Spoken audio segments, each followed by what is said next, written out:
பிரியமானவர்களே, உதவி வேண்டும் அப்படின்னு சொல்லக்குள்ளோ நாம் அநேகரை அணுகுவோம், உதவிக்காக நாடுவோம்.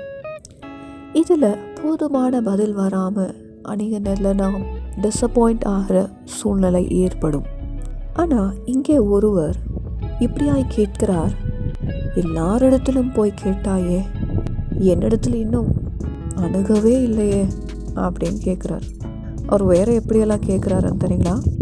கண்ணை உண்டாக்கின நான் காணாமல் இருப்பேனோ, காதை உண்டாக்கின நான் கேளாமல் இருப்பேனோ, அற்புதம் செய்யக்கூடாதபடி என் கரம் குறுகி போயிற்றோ, கேட்கக்கூடாதபடி என் காதும் மந்தமாயிற்றோ, இது வரைக்கும் என் நாமத்தினால நீ எதுவுமே கேட்கலையே அப்படின்னு சொல்கிறார்.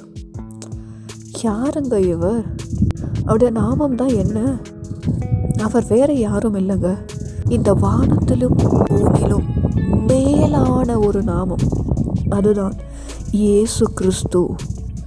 அவரோட நாமத்தில் நீங்கள் கேட்டு பாருங்க. 1 பேதுரு 3:12 சொல்லுகிறது போல, கர்த்தருடைய கண்கள் நீதிமான்கள் மேல் நோக்கமாக இருக்கிறது, அவருடைய செவிகள் அவர்கள் வேண்டுதலுக்கு கவனமாக இருக்கிறது. உங்களுடைய எல்லா விண்ணப்பங்களுக்கும் அவர் கவனமாய் கேட்டு பதில் கொடுக்கிற ஒரு ஆண்டவர். நீங்கள் கூப்பிடுகிற சத்தத்துக்கு பதில் கொடுக்கிற ஒரு ஆண்டவர். அவர் பதில் கொடுக்கறதுனால you will never be disappointed. நீங்கள் கண்டிப்பாக வெற்றியை காண்பீர்கள். ஆமென்.